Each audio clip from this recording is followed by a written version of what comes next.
चलो, अब आज एक नया टॉपिक ले रहा हूँ मैं, जो बहुत इंपॉर्टेंट है एग्जाम पॉइंट ऑफ व्यू से।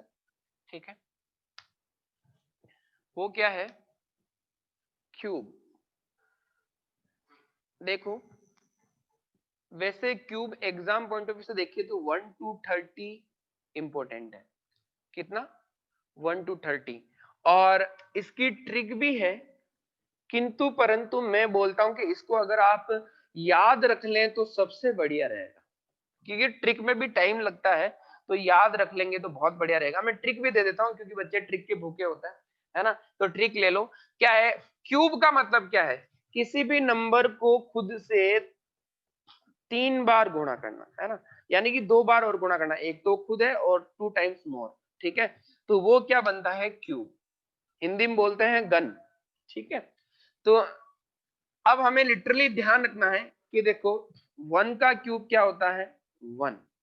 2 का क्यूब क्या होता है? एज वी ऑल नो, जैसे 10 तक के स्क्वायर याद थे वैसे क्यूब भी याद होने चाहिए, है ना? 2 का क्यूब क्या होता है? 8। 3 का क्यूब क्या होता है डियर स्टूडेंट्स? 27। 4 का क्यूब क्या होता है भाई? बोलो 64। 5 का क्यूब क्या होता है? As we all know 125। ठीक है, 6 का क्यूब क्या होता है? 6 का क्यूब बोलो 216, है ना? है ना? जैसे 7 का क्यूब क्या हो गया? 343। 8 का क्यूब क्या हो गया? 512। 9 का क्यूब क्या हो गया?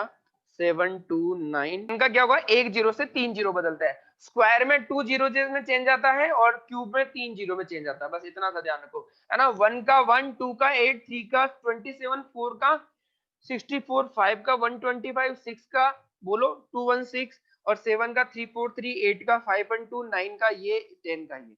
अगर आप बोल रहे हो कि सर ये तो हमें याद नहीं रहे, भूल जाओ, तो क्या हो? भूल जाओ तो आपको टेबल आनी चाहिए। भूल जाओ तो आपको, जैसे आपको पूछ ले कि भाई 8 का क्यूब क्या होता है, नहीं याद आता, लेकिन 8 का क्यूब क्या होता है? 8 का स्क्वायर इंटू 8, तो ये तो आता है हमें 64 इंटू 8, तो टेबल तो आती है हमें, है ना? ये कितना हो गया भाई? ये हो गया हमारा 480 प्लस 32, है ना? तो ये हो गया हमारा 512।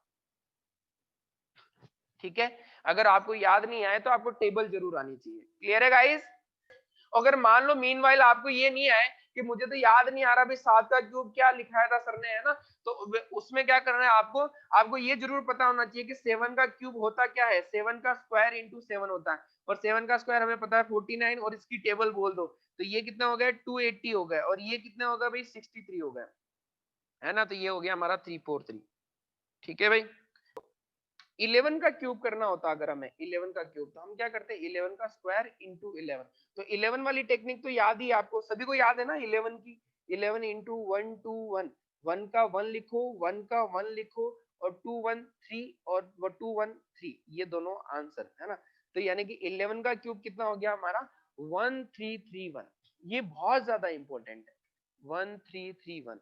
ये इसको स्टार मार्क कर लो। ये 11 का क्यूब तो आधी रात में सपने में भी आ जाए तो हम समझ जाए कि 11 का क्यूब है।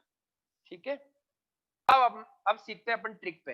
ये ट्रिक चलेगी अपनी 12 टू 19, 12 टू 19। ठीक है, 12 से लगा के 19 तक। देखो कैसे हमें 12 का क्यूब करना है। हमें 12 का क्यूब करना है, दो तरीके हैं आपके पास। या तो आप 144 को 12 से मल्टीप्लाई कर दो, ठीक है, क्लियर है? और ऐसे नहीं करो तो आपके पास क्या तरीका है? देखो, 1 को एज इट इज 1 लिखा, 2 को एज इट इज 2 लिखा।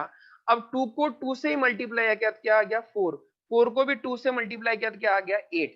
यानी कि 2 की पावर 1, 2 की पावर 2 और 2 की पावर 3। ये कितना लिखा हुआ है? 2 की पावर 3 लिखा हुआ है ना, तो 3 तक गए। 2 की पावर 1, 2 की पावर 2, 2 की पावर 3, ये हम आए।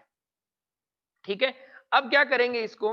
अब हम क्या करेंगे? ये जो 11 का गुणा क्यूब है, 11 का जो क्यूब है, इसको इंडिविजुअली हर नंबर से मल्टीप्लाई करना है। यानी कि यहां लिख दिया 1331। अब इनको इंडिविजुअली मल्टीप्लाई कर दो, सबसे सबसे मल्टीप्लाई कर दो, है ना? तो देखो ये हो गया 8 1 जा 8, फिर 4 3 जा 12, 3 2 जा 6, और 1 1 जा 1। अब ये पॉइंट बहुत ज्यादा इंपॉर्टेंट है यहाँ पे। ये पॉइंट, इस पॉइंट में अगर आप लेफ्ट राइट हैंड साइड से सिंगल डिजिट रखते हो, सिंगल डिजिट रखते हो, और एक्स्ट्रा को कैरी भेज देते हो, एक्स्ट्रा को कैरी भेज देते हो, तो ये क्या हो जाएगा, ये 12 का क्यूब हो जाएगा। पॉइंट टू बी नोटेड, है ना। और अगर इस स्टेप में आप राइट हैंड साइड से डबल डिजिट रखते हो, डबल डिजिट रखते हो, है ना, तो ये 102 का क्यूब बन जाए। कितने का, 102 का, जो हमारे एसआईसीआई में बहुत काम आएगा। 2% रेट ऑफ इंटरेस्ट के लिए 3 साल का चक्रवृद्धि ब्याज क्या होगा, उसमें बहुत काम आएगा ये, है ना। तो क्या करना है आपको, देखो अब इसको देखो, अगर हमें क्या लिखा, सिंगल डिजिट रखनी है हमें राइट हैंड साइड से और एक्स्ट्रा डिजिट को कैरी भेज देना है ना, तो आप देखो सिंगल को रखा, 8 का 8 रखा, 2 का 2 रखा, ये एक्स्ट्रा है यहाँ पे, इसको कैरी भेज दिया, तो 6 और 1 7 हो गया, और 1 का 1 हो गया, तो 1728, ये हमारा आंसर किसका है, 12 का क्यूब है। ये हमारा आंसर किसका है डियर स्टूडेंट्स, 12 का क्यूब है। लेकिन अगर मैं डबल डबल डिजिट लेता यहाँ से, देखो यहाँ पे क्या है, 8 है, 8 नहीं लेके मैं इसको डबल बनाता, 08 होता, जब 8 के साथ कुछ है ही नहीं तो 0 लगा के बना दो।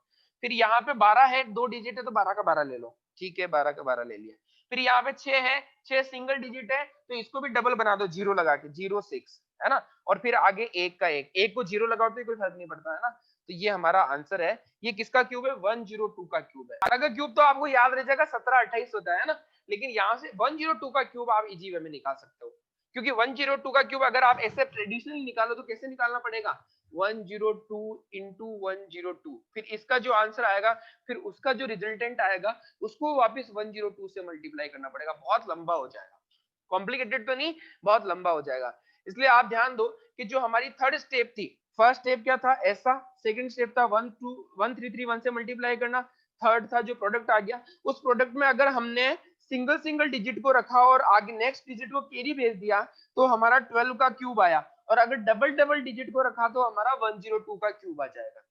क्लियर है कि अगर हमें 12 का क्यूब करना है तो कैसे करेंगे, 1 को एज इट इज 1 रखा, ठीक है, 2 को एज इट इज 2 रखा, ठीक है, अब 2 यहाँ पे 2 की पावर 3 दिख रहा है, तो 2 की पावर 2 1, ये 1 पावर 1 है, तो 2 को 2 से गुणा कर दिया, पावर 2 आ गई, फिर इसको 2 से गुणा कर दिया, पावर 3 आ गई, यानी 2 एकम 2, 2 दूना 4, 2 2 चौका 8, है ना, 2 की पावर 3 यही है, ठीक है, क्लियर है। ओके, फिर इनको क्या कर दिया, 1331 से इंडिविजुअली मल्टीप्लाई किया, तो 1331 से मल्टीप्लाई किया, तो ये 8 एकम 8 हो गया, 4 3 12 हो गया, 2 3 6 हो गया, और 1 1 1 हो गया। अब यहाँ क्या करना है, ये जो हमारा थर्ड स्टेप है, अगर इसमें हम 1 डिजिट को नीचे आंसर में लिखते हैं, 8 का 8 लिख दिया, 12 में से 2 लिखा और 1 को कैरी भेज दिया, तो 7 हो गया, 6 और 1 7, और ये 1 का 1, तो ये हमारा 12 का क्यूब बना। और अगर इसमें से ये 8 है, इसको 08 लिखते हैं, डबल डिजिट चाहिए, है ना, 08 लिखते हैं, 12 डबल डिजिट ऑलरेडी है, तो इसको 12 का 12 एज इट इज लिखते हैं, 6 सिंगल डिजिट है तो इसको 06 लिखते हैं, और 1 को 01 लिखो या 1 लिखो, एक ही बात है। तो ये हमारा बनता है 102 का क्यूब। जैसे हमें करना होता, मान लो 14 का क्यूब करना होता, क्या करते हैं, 1 को एज इट इज 1, 4 को एज इट इज 4, और इस 4 को, 4 का पावर 2 क्या होता है 16, 4 की पावर 3 क्या होता है 64, पावर 3 तक जाना है, बस ये समझो, है ना। अब क्या करो, इनको 1331 11 के क्यूब से मल्टीप्लाई कर दो, है ना, मल्टीप्लाई कर दो इंडिविजुअली, तो ये हो गया 64, ये हो गया 48, और ये हो गया 12, और ये हो गया 1, है ना। अब अगर हम टू डिजिट लेते हैं, है ना, टू डिजिट्स लेते हैं, टू डिजिट्स लेते हैं, तो ये बनेगा हमारा 104 का क्यूब। टू डिजिट ले, देखो ये 2 डिजिट ही है ऑलरेडी, तो ले लिया हमने एज इट इज 64, ये भी 2 डिजिट है ऑलरेडी, ये भी ले लिया हमने 48, है ना, ये भी 2 डिजिट है ऑलरेडी, ये ले लिया अपने 12, और ये है 1, है ना, तो ये सीधा सीधा हमारा क्या बन गया, ये हमारा बन गया 104 का क्यूब, ठीक है। अगर सिंगल सिंगल लेते हैं, तो देखो 4 का 4 लिखा हमने, है ना, 6 को आगे भेज दिया, तो ये कितना हो गया, 6 को आगे भेजा तो 48 प्लस 6 54 होता है, तो 54 में ये भी 4 नीचे ले लिया, इस 5 को आगे भेज दिया, तो 12 5 कितना होता है 17, 17 का 7 नीचे ले लिया, और ये एक आगे चला गया, तो ये 2 हो गया, तो 2744 ये हमारा आंसर है।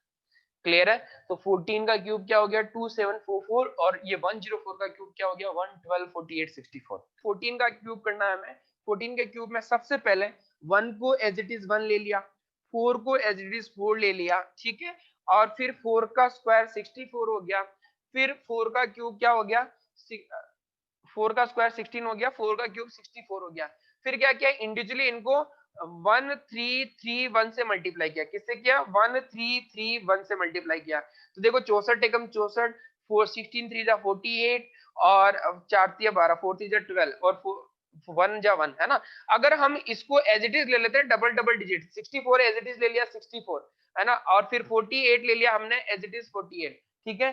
फिर हमने ले लिया ये 12 एज इट इज 12 और 1 एज इट इज 1 है ना। तो ये जो हमारा आंसर बना, ये जो हमारा आंसर बना, ये किसका क्यूब बना, 104 का क्यूब बना।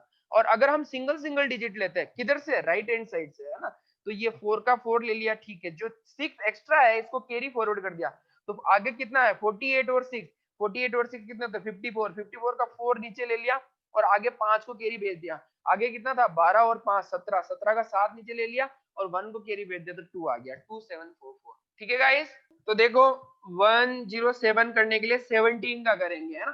तो 1 को एज इट इज 1 लिखो, 7 को एज इट इज 7 लिखो, 7 का पावर 2 यानी कि 49, 7 की पावर 3 यानी कि 343। ठीक है, ये लिख लिया हमने। फिर क्या हुआ, हमें 1331 से मल्टीप्लाई करना है, किससे, 1331 से। तो ये हो गया हमारा 343 और ये हो गया 49, 147 कैसे, 120 और 27 है ना।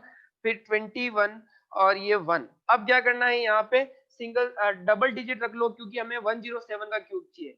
सिंगल, अगर हमें 17 का क्यूब चाहिए होता तो सिंगल डिजिट रखते हैं। ये 43 रख लिया, ये 3 कैरी चला गया, तो यहाँ पे 150 हो गया, तो 50 का 50 लिख लिया, ये 1 कैरी चला गया है ना, ये 1 कैरी चला गया, तो यहाँ 22 हो गया और ये 1, तो 122 50 43, ये हमारा आंसर हो गया किसका, 107 का।